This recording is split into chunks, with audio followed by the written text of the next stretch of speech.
Agora, eu cheguei um dia para tomar café, estava um pastor de Bangladesh, olhou para a mesa e disse: a minha família toda não come isso numa semana.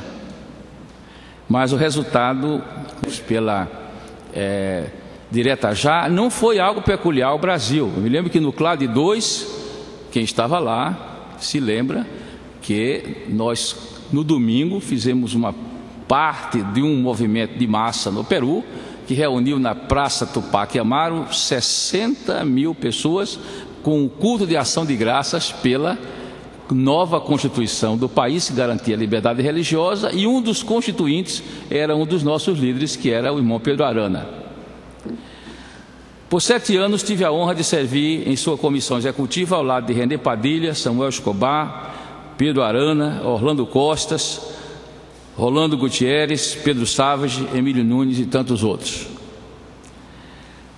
A FTL também sofreu naqueles tempos de Guerra Fria e polarizações ideológicas e teológicas bastante, fomos muito incompreendidos.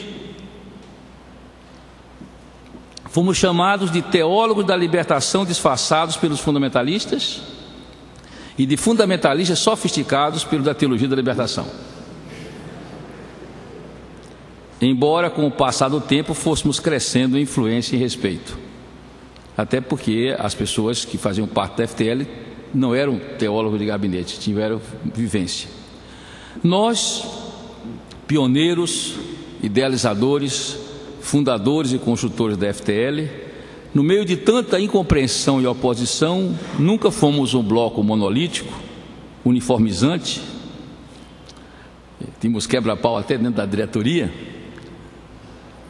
Eu tive muitas polêmicas com Orlando Costa, por exemplo, mas tínhamos nossas ênfases, métodos e divergências quanto ao secundário. Mas, sem dúvida, qualquer analista ou qualquer historiador do pensamento cristão da América Latina vai chegar a essa conclusão ao ler os documentos das consultas e a produção de textos e livros. E vale salientar que, se você fosse membro da FTL, você tinha que publicar um texto teológico pelo menos por ano.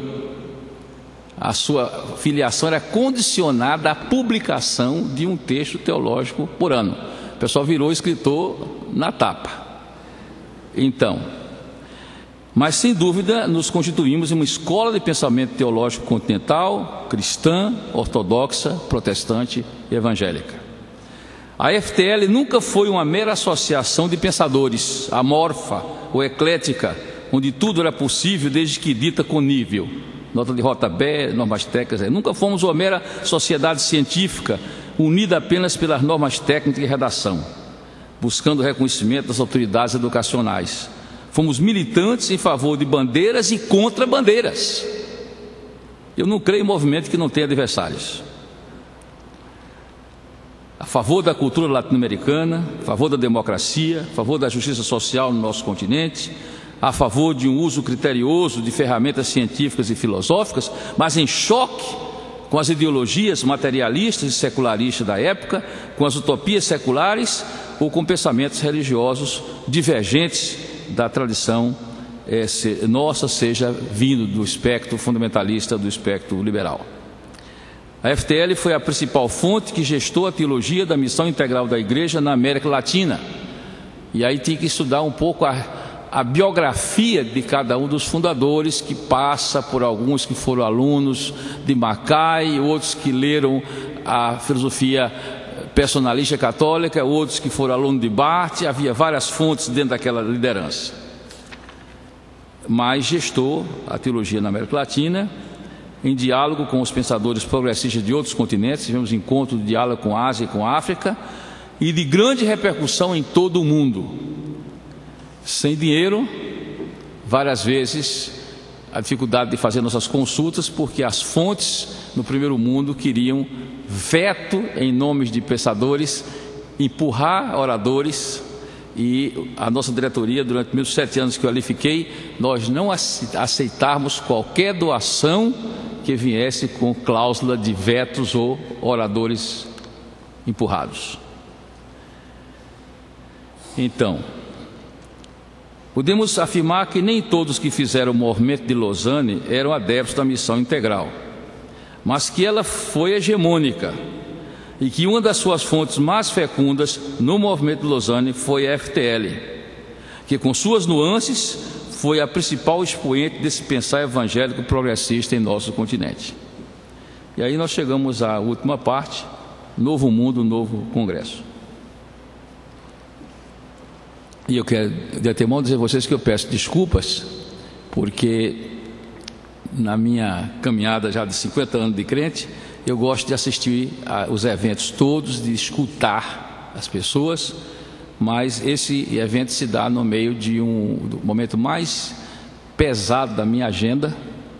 Eu estou aqui já pelo sul e sudeste há 2 semanas, vou em casa lavar a roupa e domingo estou seguindo para os Estados Unidos, e daí eu não tenho ainda os recursos dos companheiros Macedo, por exemplo, para ter um jatinho, e então estou indo hoje com passagem pago aqui pelos irmãos aqui de Niterói, pela Gol mesmo.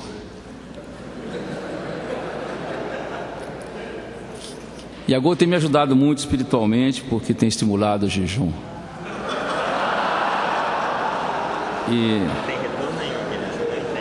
Então, vamos fechando. O mundo mudou muito desde Lausanne I, 1974, e de Lausanne II, 1989. O muro caiu, as utopias sumiram, o poder político-militar é monopolar e o econômico oligopolizado. O cinismo está em alta. O hedonismo consumista é a filosofia prática das multidões, que já trocaram a praça das manifestações pela praça das alimentações. Esse é o grande simbolismo da minha geração e da atual. O cenário religioso também mudou com o ressurgimento das grandes religiões, especialmente o Islã, e um secularismo agressivo, pós-cristão, perseguidor, anticristão, que cresce no espaço euro-ocidental sob a falsa retórica do laicismo. Laicismo é separação institucional igreja e Estado, e não vedar o discurso de argumento político no espaço público. A agenda GLS-TB transforma um pecado privado em um direito público. A velha cristandade do liberalismo moderno e mais do liberalismo pós-moderno pratica um original araquiri religioso, enquanto a teologia da prosperidade, a teologia da batalha espiritual, a afirmação positiva e o pseudo-neopentecostalismo se torna uma nova força de uma cristandade que, segundo o livro já traduzido do Philip Jenkins, se desloca do norte para o sul, a nova cristandade.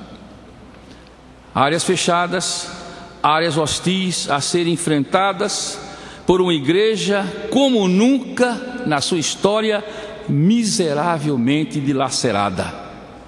E que essa história de unidade invisível, isso é neoplatonismo puro, porque esse negócio que é importante é a unidade espiritual e tal. Esse negócio de espiritual é para a porta do cemitério. Então, implodindo de heresias racionalistas ou irracionais. Diante desse quadro, haverá disposição, espaço e escuta à voz de Deus no Lausanne III, na cidade do Cabo, na África do Sul.